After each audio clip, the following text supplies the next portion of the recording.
Hello and welcome to this examination of Chinese propaganda over the last few months during the course of the coronavirus pandemic. China has attempted to put its own spin on the course of events, and how they've done so I will illustrate through the course of this video.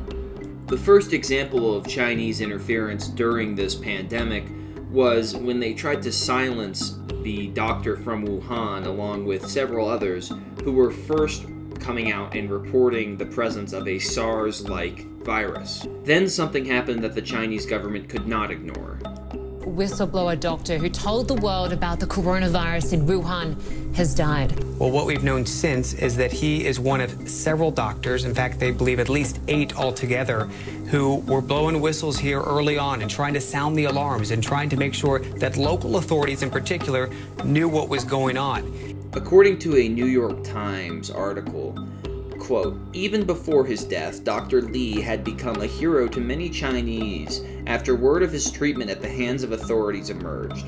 In early January, he was called in by both medical officials and the police and forced to sign a statement denouncing his warning as an unfounded and illegal rumor. In an interview also done by the New York Times in a separate article, one asked the doctor before his death, but while he was sick, looking back at what has happened, do you think the situation would be different now if the Wuhan government hadn't stopped you from warning others and sharing the information? Do you think it would have been better if the information had been more public and transparent for the public and doctors? The journalist asked. Dr. Li replied, if the officials had disclosed information about the epidemic earlier, I think it would have been a lot better. There should have been more openness and transparency. In another article, also by the New York Times, one journalist said, by not moving aggressively to warn the public and medical professionals, public health experts say the Chinese government lost one of its best chances to keep the disease from becoming an epidemic. Unfortunately for the world, an epidemic is exactly what happened. China says the number of people infected by a mysterious respiratory virus has more than tripled over the weekend. The ability of the deadly coronavirus to spread is getting stronger. It comes as the number of people infected by the new virus has jumped to nearly 2,000. That's a 50% increase on the previous statistic. Breaking news. The first death from coronavirus here in the United States. A man in his 50s dying from COVID-19 infection in Washington state.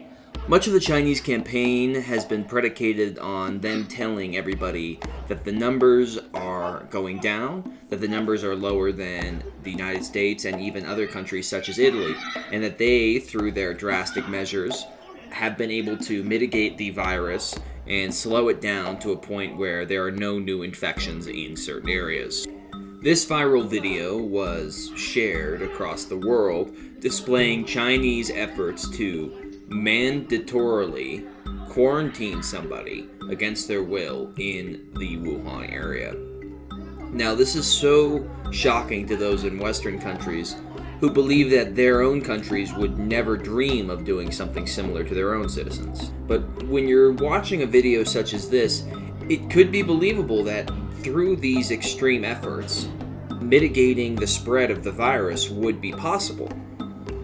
However, one doing no research at all, knowing that 1, China was the origin location of the outbreak, and 2, it's the most heavily populated area in the world, would lead many to doubt the numbers coming out from the Chinese.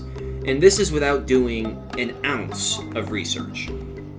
After a month of relentless efforts, the COVID-19 situation in China has stabilized.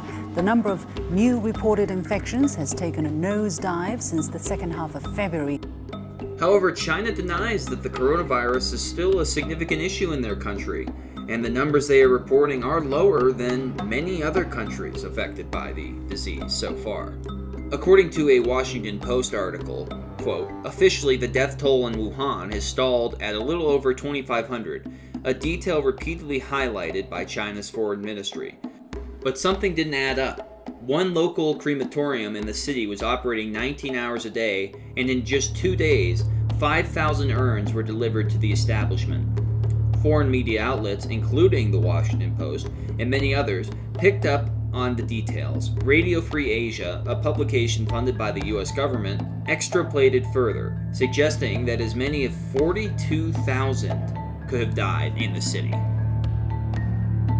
Foreign Ministry spokesman Zhao Lijian even said, "It might be the US Army who brought the epidemic to Wuhan. Be transparent." End quote. An article from the New York Post disagrees, stating that the Chinese Communist Party, which has been spying on the US for decades to steal trade secrets and information technology, has ramped up its operations to put the blame for the pandemic on anyone but itself. Another New York Times article examines even the corruption in the Red Cross within China. Quote, China's Red Cross has been built, funded, and directed by the Chinese Communist Party, effectively making it an arm of the state, and at times pitting the group's goal of helping people against the party's interests in maintaining control over society. A Washington Post article slams social media companies in the US who have refused to fight this Chinese propaganda on their platforms. Quote, currently, social media companies are allowing themselves to be used as a mouthpiece for Beijing. If countries do not want to allow their citizens to engage freely online, they should not get the benefit of using platforms committed to free expression for the distribution of mis- and disinformation.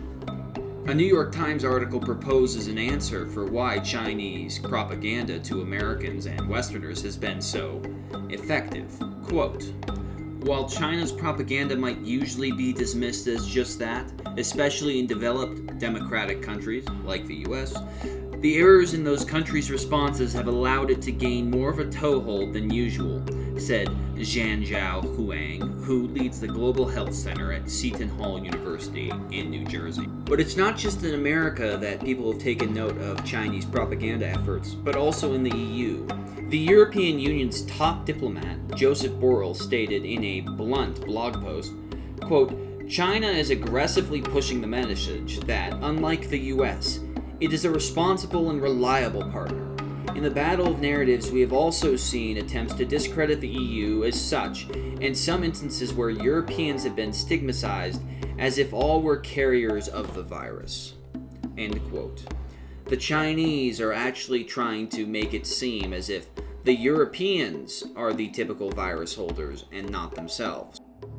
According to a New York Times post, the Chinese have actually sent out thousands of accounts online to convince people that the Chinese government is in no way responsible for the outbreak.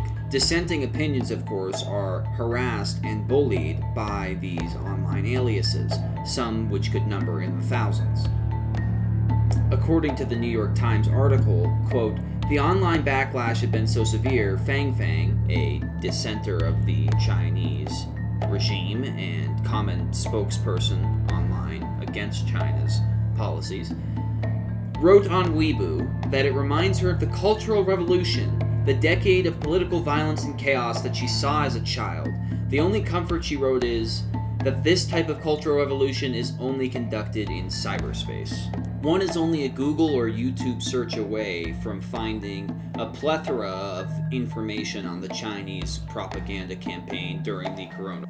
The only thing we can do as citizens of a shared and globalized world is to be wary of such propaganda and its aims to affect what we believe and how things actually happened. And it's not just China we should be worried about, but our own countries who have tried to skew this outbreak in one light or another. What remains to be seen is how history will tell this story years in the future. Will it be a turning point where citizens of a corrupt and authoritarian regime decide enough is enough? Only time will tell.